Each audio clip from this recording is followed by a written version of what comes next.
This is episode one of the art of being the African giant. This is basically going to be a series where I talk about the intentionality and the curation of the identity that is me, the African giant, everything. But on this first episode, I'm just going to talk about my history and where I am now and where I was before and who I am and who I was. So when I first started African Giant, if you know the story, I was at the worst times of my life. What I thought was the worst times of my life. Had no friends, zero friends, zero housing, and then out of nowhere, I was very invigorated by Kanye's way of being, and I was like, do whatever you want. So I just went to. I saw a bed on the streets and I wanted to paint it, so I started painting, and that was kind of the journey of when I became the African Giant because I realized how much I really love art. But the reason why I chose African Giants was because I am a big fan of artists and performers, and I wanted to create an alter ego to really fully explore myself creatively and like explore that side of who I was, because back in the day I was very scared to show that aspect of myself, like that creative side of myself, with like it needed to be detached from who I actually was, because I had the dream of I wanted to be a doctor, or like I thought I wanted to be a doctor, and it was just like two separate sides of my life. I really need to separate it so I could let both sides thrive, and also I didn't want any the shame of like claiming the other side. Like, anyways, and I'm also a massive Beyonce fan, and I love Sasha Fierce. So I was like, I just like the identity. I just like the idea of having an alter ego, a name. So creating the African Giant was my way of like being the art, the art icon that I am. So I was like trying to embody that. And the main focus of that identity was I know I said Beyonce, but very similar to Tyler the Creator, where I wanted to show that I was creative on all aspects in all different multiple art forms. So I used to pick up art from the streets because I had no money and that was the only way I could do it. But I like what I wanted to portray to the world was that I am this underground, like no money, picking out street things from the streets, but I'm still able to make things cool. And I used to have in my bio, the world is my canvas, because that's genuinely how I was moving with it. Like I would see a rock, I would see a tire, a car wheel, and we'll paint on it.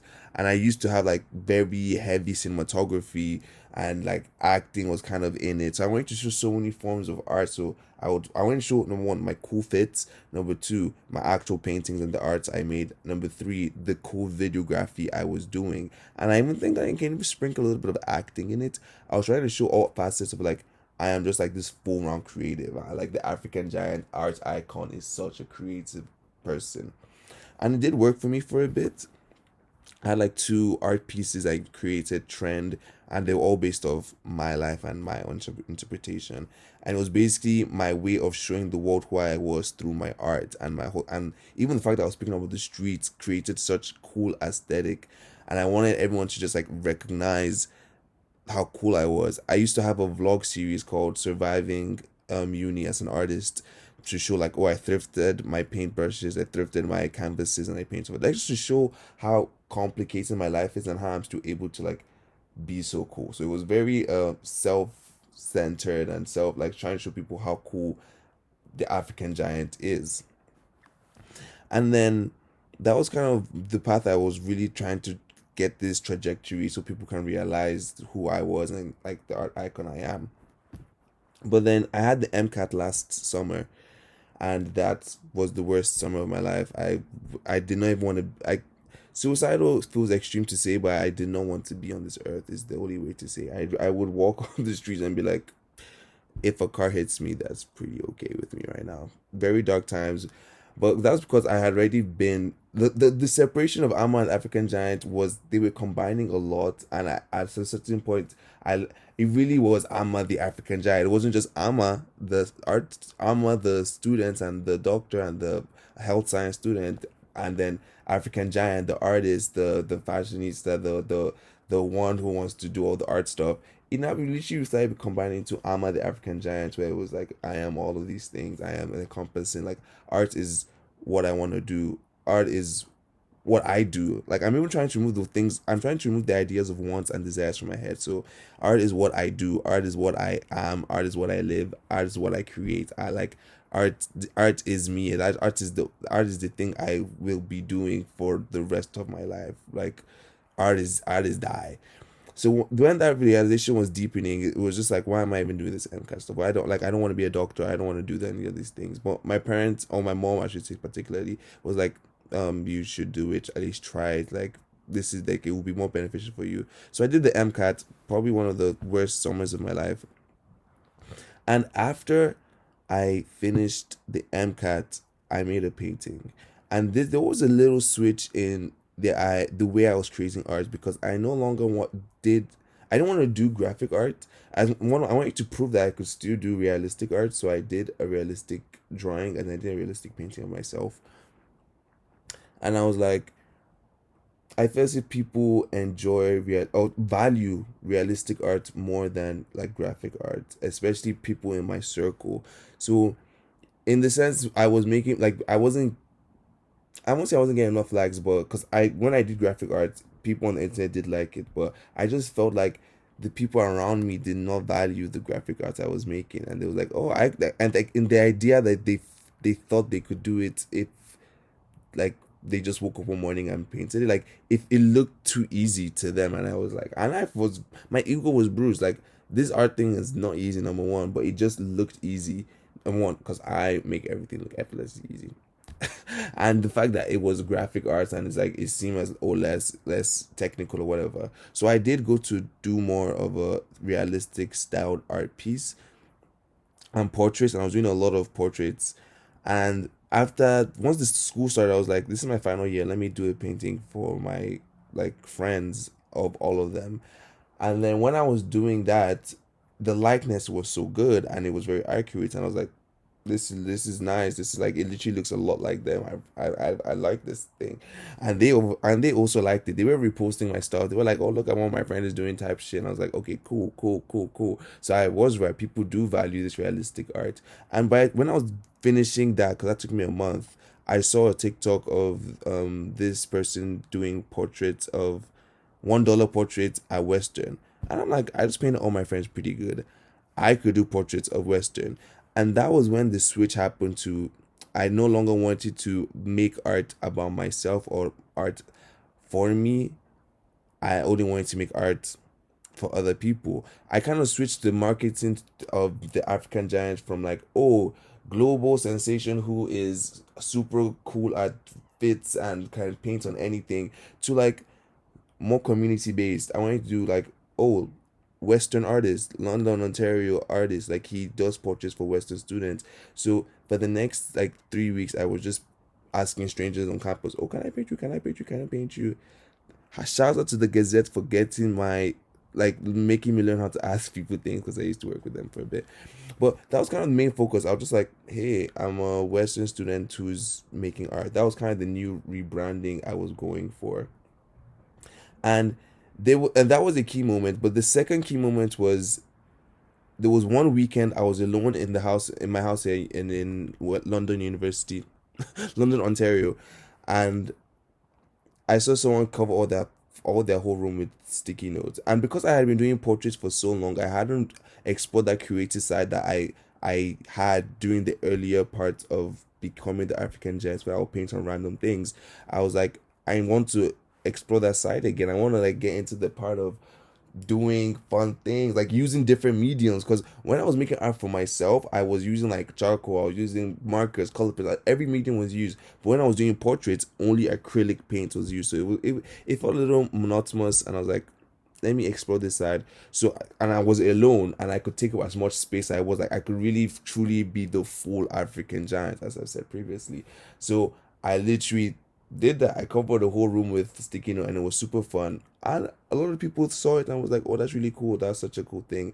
And it got as much attention as when I did things for Western, or when I painted portraits for Western, even more attention, to be honest. So I was like, okay, this is a sensible switch to make to do more creative stuff. And my friend Rafi was like, oh, what you did with the sticky notes was super cool. You should like keep on doing more like fun things like that. I was like, bruh, okay. So the next thing I do, I combine both. I do something fun and I do something for Western, which was painting the president, even though it's still a portrait, but like it's still kind of fun. But I painted the portrait of the president and I left it on campus. And that was kind of the beginning of like, oh, I don't only have to do portraits of people in Western to show that I'm the artist of Western. I could do like art in Western. So that kind of just like kind of made spiraled into doing origami on the tunnel, doing a Christmas box and leaving it on campus. Like all my art was not for campus. And it really this internal shift of no longer making art for myself and no longer being selfish, and it kind of turning into like art for my community and becoming like a community based artist. And that was the new marketing I was going for, and that was even self-fulfilling because at the end of that year, like I guess in 2026 New Year's, or the 2025 to 2026 New Year, my New Year resolution was to be less selfish. I really deepened my connection with God, and I just felt like my viewing of myself was so like so inflated. Like I was so self-centered and self-focused, and everything I thought was always like about me. Like I was like I was so self-centered, to be honest. I wanted to be less self-centered, and I really wanted to be like for my community, because even I just felt like, what would Jesus do genuinely? Like Jesus was for the people. It wasn't a whole thing, like it wasn't for him to be worshipped. And at some level I wanted to be worshipped as like before as the African giant. And I was like, that is such a that's just not the Christian way. That's not the right way to be living. So I really switched my mindset to being like, I want to give to my community. I want to be a light. And I even made a video about this where I redefined what a Bible verse of being the light of the world, instead of it's being like, oh, you're the light of the world, you're the brightest, you're the star. But instead of you're the light of the world, you're giving energy to the world, you're giving warmth, you're helping people grow. So a lot of my prayers during the New Year's was like, God use me to help other people. God help the people around me. God use me as a vessel to help the people in my surroundings. And that translated into my art, where it was no longer me making art for myself, but me making art for for the Western community, for the people there. And that was the main focus around it. Unfortunately, this whole unfortunately, life goes how it goes. This epiphany came on my final year of university. So as I was trying to brand myself as the Western University, I was actually graduating a few months after. So I graduated, but to be honest, at the final month I was graduating, I really reaped a lot of the benefits of things I sowed in.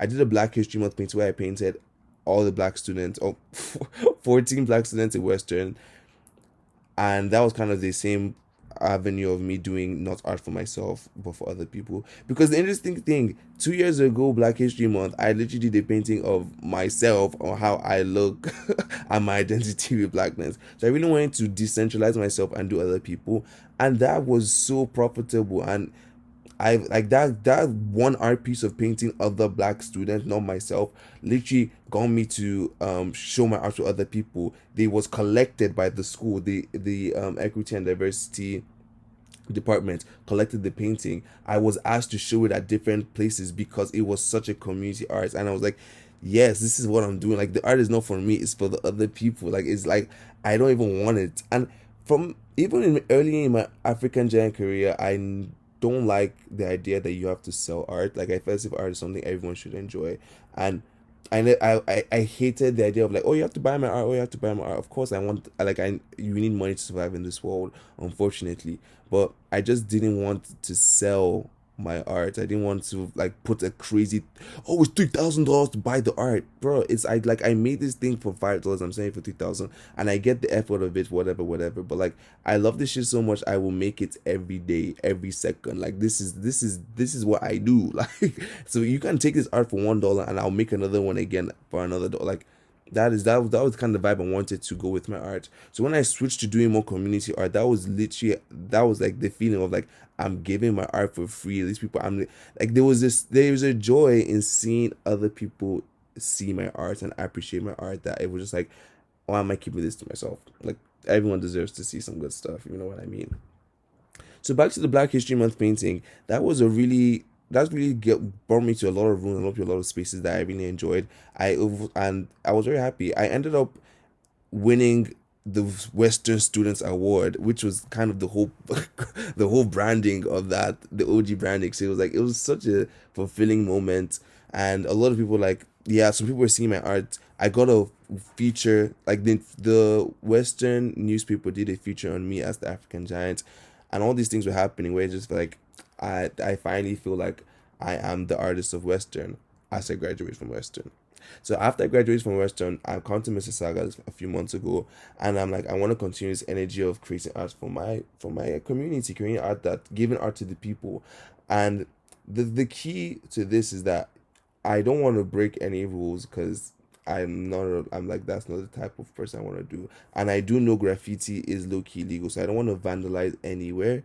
So it really puts a new kind of spin on creativity of like, how am I gonna put art up in my community without like spray painting walls, without like actually vandalizing things. So there has to be a middle ground of this art can easily be removed, but at the same time, this art is also valuable. Like the art has to be able to stand on its own and be a thing, like be a standard for it. And as I was walking into, as I come back to Mississauga, I first wanted to number one change my space because I know like how powerful your surrounding is, and I want like if you look at my room now, this like it like this is like a dream room. I don't know if this is using my MacBook. I don't know how good clear this is, but like I was like, do what you want to do, create the space you want to live in, and I was like, I because my bed used to be on the floor. I was like, my bed's not gonna be on the floor anymore. My bed is gonna be up. I'm going to create what I want. I really want it to be like, if I'm going to become the African giant, and I must be in a space where I feel like I am the African giant. So I created that space, and the bed situation had been something I had done. Like I've tried I've tried to change my bed multiple times, and I like bring my bed up multiple times, and I have failed multiple times, and this was the first time I got it right. And that I want once I fix my bed, my relationship with beds goes deep because what started the African giant, the bed, what reassured this new branding, and what reassured me to me like, I've graduated from university, this is my chance to actually create the life I want to create.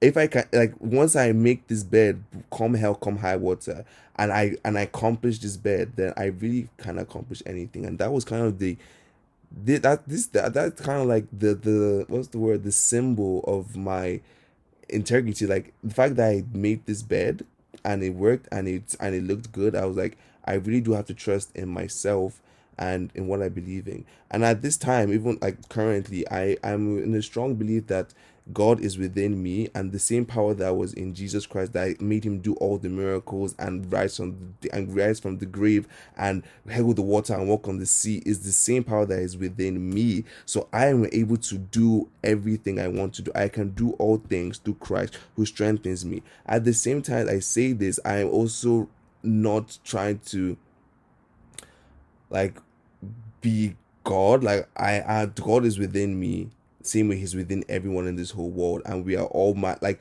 whatever we create and the prayers and the things we say have so much power. And I'm really understanding the idea of like manifestation, spirituality, and I'm getting really spiritual. As I'm getting more spiritual, I'm getting more confidence in who I am as the African giant. So after I created this bed, it was like a reassurance that I can really do all things.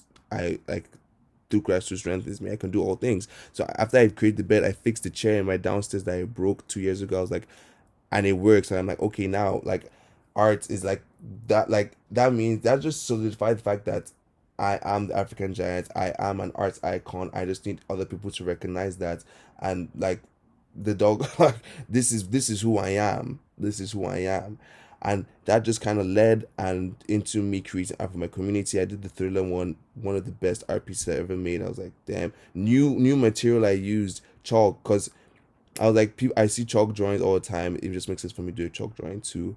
Then I do the animation and I leave it on the thing on the rails. That was another one, and I kind of get into this sense of like, okay, I need to start making art for my community, and it does open a new mindset of like, what am I gonna do? Because I can't just do a canvas and leave it there. That's kind of boring. Like that was just weird.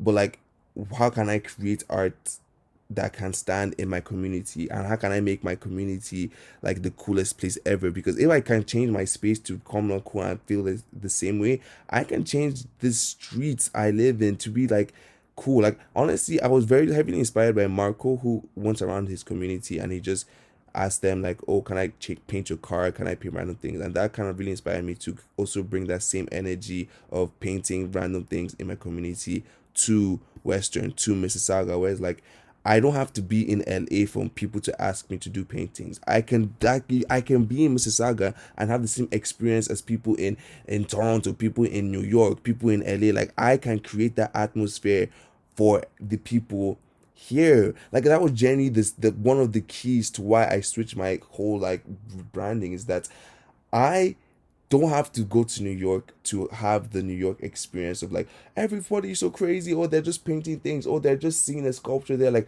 I can create that for everyone around me here. Everyone here can be living. Everyone here does not have to be jealous of people in New York or LA because they're in Mississauga, they're around me, and they're able to experience the coolest things ever because I am able to give that to them. And that was kind of the whole like one of the biggest drivers of why I'm making like Mississauga so crazy because like bruh, if you guys get to see such good art and just be around quality stuff, and I want that for us because it's gonna breed more artists in Mississauga. It's gonna bring more value to Mississauga and the place I'm going, the place I'm living, and it's also gonna make me more comfortable that I won't have to feel like I have to go to Toronto to become a big artist. No, I can do that in Mississauga. So that's kind of the new driving point and like the new branding I'm curating, where it's like it's less about who I am as a person and more about what I'm doing for my community and the stories I'm trying to create for my community. And it's been really like this for this month of May has been super fulfilling. Like I've done like 3 art pieces, maybe 6. I don't know how many art pieces I've done, but I've been getting some messages from people saying like, "Oh, I work for Mississauga and I'm seeing your arts all over and it looks so cool." I got a kid who was like, "Oh my days, me and my friends loved seeing your art and it like it was so cool and I'm an artist too." And I'm like, bro, you're actually gonna make me cry. Like that's the whole point of this in one inspiring new artists, creating new art. It's just so cool. And when people see me dropping out like, oh my days, did you do this? It's so cool. And people asking me, oh, is it for like why am I doing this? That is the most question. That's the question I ask get asked the most. Oh, why are you doing this? I'm doing this because I can, because it's fun, because I want to. Like I'm genuine believer of do whatever you want. I used to end all my videos with do whatever you want because I genuinely believe that like you should genuinely just do whatever you want. And this is what like I believe if everyone did whatever they want, the society we're living in will still function. Like there's probably someone who wants to clean, there's probably someone who wants to make art, probably someone who wants to teach. Like if we just stopped obsessing over money and wants and desires, and I'm really trying to also believe like embrace that where I'm not trying to like center my life around my wants and desires. And my favorite Bible verse is Psalm 23 is actually the most, I think it's the perfect Bible verse. If you're gonna ask me, the Lord is my shepherd, I shall not want. Number one, like I believe wants and desires are the causes of suffering. So if the Lord is my shepherd, I shall not want. Therefore, I will not want anything. I am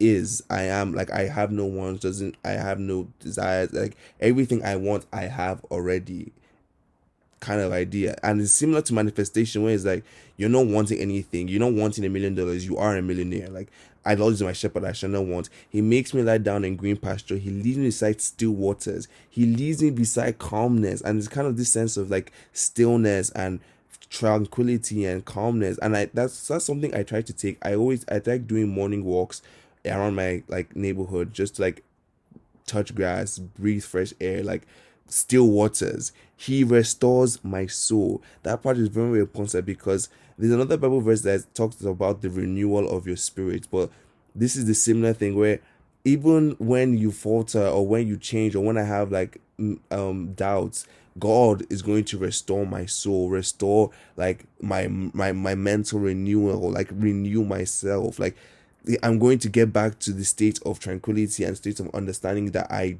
don't have any want. Because it as someone like I was telling my brother this, enlightenment is fleeting. The idea of having no want, you can have it for a bit, but at a certain point it is going to just like Like you're going to remember, you live in a world that is always constantly reminding you that you need money, you need a job, you need this and that, you need popularity. Like you have no needs. You like there is no like Lord, I shall not want. I have no needs. Anyway, He restores my soul. He leads me in the path of righteousness for His name's sake. Even though I walk through the valley of shadow of death, I shall fear no evil. And I take that Bible verse. Even though I walk through the valley of shadow of death means even though I don't know where my next step is, even though I'm in places of darkness, even when I'm in places of confusion, I like even though I walk through the valley of shadow of death, I shall fear. But the Lord is with me. Thy rod and thy staff, thy comforts me. He comforts me. When you have no wants, how can you like? Why won't you be comforted? Oh my days. Anyways, Psalm 23 is actually so. Oh my days. He leaves me. Oh my days. But yeah, that is my favorite Bible. So that's kind of how I want to live with no wants. And the whole point of this, because I was gonna name this series "The Making of the African Giant," but it kind of had the connotation of what I want to be, and this is not that. This whole series is me showing you who I am and what I portray to the world and the reasons of like the art and the intentionality and the curation of the African giant who is me. Well, see you in episode 2 where I'm probably going to talk about the art piece I'm working on, which is a plane I'm making. It's, yeah, when I get to that video, you're going to see.